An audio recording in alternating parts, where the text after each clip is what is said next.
Hi friends, എളുപ്പത്തിലൊരു veg pulao ഉണ്ടാക്കി നോക്കാം.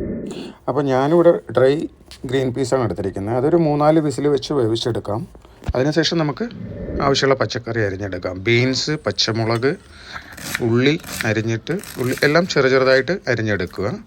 ഒരു ഉരുളക്കിഴങ്ങും കൂടെ അങ്ങ് പൊടിയായി അരിയുക. ക്യാരറ്റ് വേണ്ടവർ അത് ഉപയോഗിക്കുക കേട്ടോ. പിന്നെ കുറച്ച് സോയ ചങ്ക്സ്, 2 പട്ട, ഒരു 3-4 കറാമ്പ്. അപ്പോൾ സമയം കളയാതെ നമുക്ക് പരിപാടി തുടങ്ങാം. ഒരു കുക്കർ അടുപ്പത്ത് വെച്ച് എണ്ണ ഒഴിച്ച് ചൂടാക്കി അതിലേക്ക് ബിരിയാണി ലീഫും ചേർത്ത് നമ്മൾ മാറ്റി വെച്ചിരിക്കുന്ന സ്പൈസസും ചേർത്ത് ഉള്ളിയും കൂടെ അങ്ങ് ആഡ് ചെയ്ത് നമുക്കൊന്ന് ഇളക്കി അങ്ങോട്ട് ഇടും. ശേഷം 3-4 വിസിൽ വെച്ച് വേവിച്ചെടുത്തിരിക്കുന്ന ഗ്രീൻ പീസും കൂടെ അങ്ങോട്ട് ചേർക്കാം. പിന്നെ ചേർക്കേണ്ടത് നമ്മുടെ സോയാബീൻ അല്ലെങ്കിൽ സോയ ചങ്ക്സ് എന്നൊക്കെ പറയുന്ന സാധനം, അതും കൂടെ ചേർത്തൊന്ന് ജസ്റ്റ് ഇളക്കിയെടുക്കുക. പിന്നെ നമ്മൾ അരിഞ്ഞു വെച്ചിരിക്കുന്ന ബീൻസ് ചേർക്കാം. ഒപ്പം തന്നെ ഉരുളക്കിഴങ്ങ് ചേർക്കാം.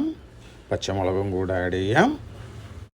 അപ്പോൾ അമ്മമാരെ, കൂട്ടുകാരെ, നിങ്ങൾ ഈ പിള്ളേരെ വീട്ടിൽ രാവിലെ പറഞ്ഞയക്കുന്നതിന് മുമ്പ് ചോറ് കൊടുത്തയക്കാൻ ഉണ്ടാക്കാൻ പറ്റിയ, എളുപ്പം ഉണ്ടാക്കാൻ പറ്റിയ സാധനമാണ്. ഒരു സ്പൂൺ ഉപ്പും കൂടെ ചേർക്കുക കേട്ടോ.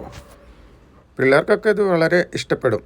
പിന്നെ ഞാനിവിടെ ബസ്മതിക്ക് പകരം കോലം എന്ന് പറയുന്ന ഒരു റൈസാണ് എടുത്തിരിക്കുന്നത്. അതായത് 2 ഗ്ലാസ് റൈസ് എടുത്തു കഴിഞ്ഞാൽ നമ്മൾ 1.5 ഗ്ലാസ് വെച്ചാണ് ഒരു ഗ്ലാസ്സിന് ഒഴിക്കേണ്ടത്. അപ്പോൾ ഞാനിവിടെ 2 ഗ്ലാസ് റൈസ് എടുത്തിട്ടുണ്ട്. 4 ഗ്ലാസ് വെള്ളം ഒഴിച്ച് മൂടി വയ്ക്കുന്നു.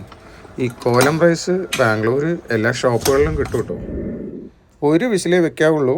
പിന്നെ നിങ്ങൾ നാട്ടിൽ കിട്ടുന്ന ഏത് പച്ചരി വേണമെങ്കിലും ഉപയോഗിക്കാം കേട്ടോ, ഒരു പ്രശ്നമില്ല. നമ്മുടെ ടേസ്റ്റി വെജ് പുലാവ് റെഡി ആയിട്ടുണ്ട്. എല്ലാവരും ഒന്ന് ട്രൈ ചെയ്ത് നോക്കൂ. Thank you for watching. Subscribe ചെയ്യാൻ മറക്കല്ലേട്ടോ.